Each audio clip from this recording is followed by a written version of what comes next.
Kaugnay naman po sa utos ni Pangulong Bongbong Marcos na mag-resign ang buong gabinete, kausapin po natin si Dr. Jennifer Oreta, ang incoming Dean ng Ateneo School of Government. Magandang umaga po. Magandang umaga, Connie. Opo, para po sa kaalaman ng mga manonood natin, ano po ba ang ibig sabihin ng courtesy resignation? Yung courtesy resignation, ito ay prerogative ng appointing power ng Pangulo. So ito, ibig sabihin nito, inoobligan niya yung lahat ng kanyang mga inappoint para mag-submit ng kanilang resignation. Kaya may qualifier na courtesy kasi hindi agad-agad, no? So pero syempre may pressure din yan na may within certain period kailangan isubmit nila yung kanilang letter of resignation. I see. At iniuugnay po ng palasyo sa resulta ng eleksyon 2025 ang utos ng Pangulo na mag-resign ang kanya pong gabinete. Ano po ba ang indikasyon nito at ano ho ang masasabi niyo tungkol dyan? Kung titingnan natin yung resulta, marami hindi lahat ng members ng administration slate ay nakapasok sa Senado. In fact, yun, tama ka, marami nga ang nagsasabi na dahil sa poor performance ng administration slate, kaya nag-request ng courtesy resignation ang Pangulo. Pero kailangan din nating tingnan na nasa midterm period tayo.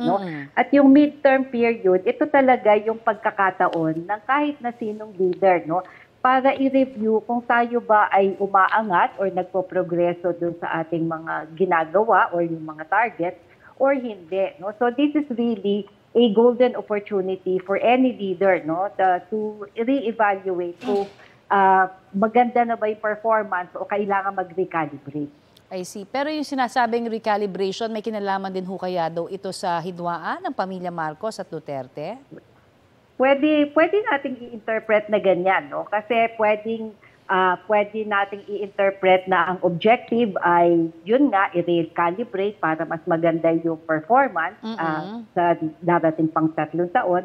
Pero pwede ring i-interpret na yung action ng Pangulo ay isang paraan para i-solidify ang kanyang control sa gobyerno.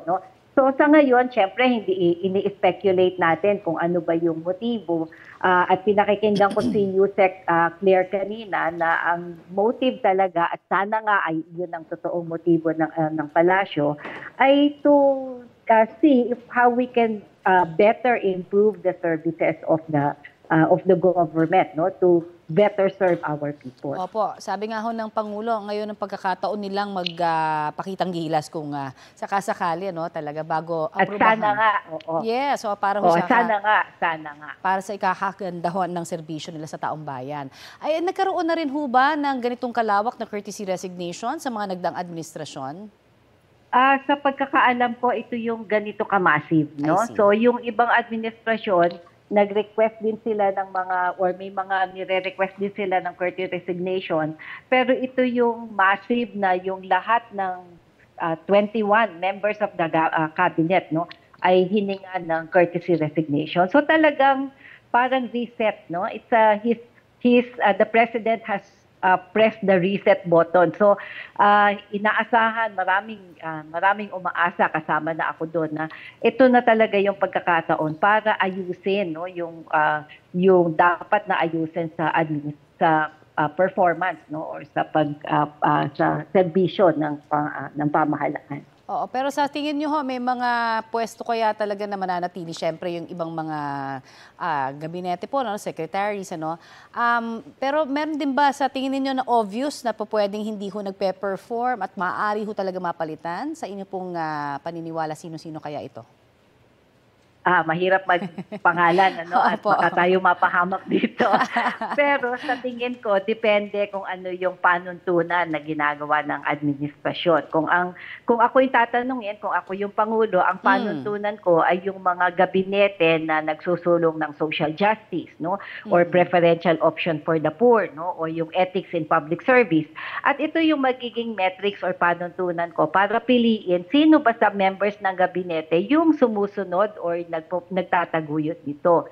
Pero hindi natin alam kung ano yung full objective ng Pangulo kasi meron din naman sa team ng mga economics na nagsasabing wag mong galawin yung economic team, no? Yes, Dahil maganda naman yung ginagawa nila. So depende kung ano yung metrics or panuntunan na ginagamit. At iyon siguro yung magde-determine kung sino yung tatanggapin niya yung courtesy resignation or pananatiliin niya sa pwesto. Hindi naman ho kaya daw indikasyon ito ng parang loyalty check? Well, pwede rin nating tingnan na ganun yun, no? Pero sana ay hindi. Kasi kung pakikinggan naman natin yung Pangulo, palagi naman niyang sinasabi na we need to move on, we need to have reconciliation. At sa ating mga civilian, no, reconciliation is always beneficial, no? Kasi pag nag-aaway-away ang mga tao sa gobyerno, hindi naman sila yung direktong naaapektuhan Ang naaapektuhan ay yung serbisyo publiko, no?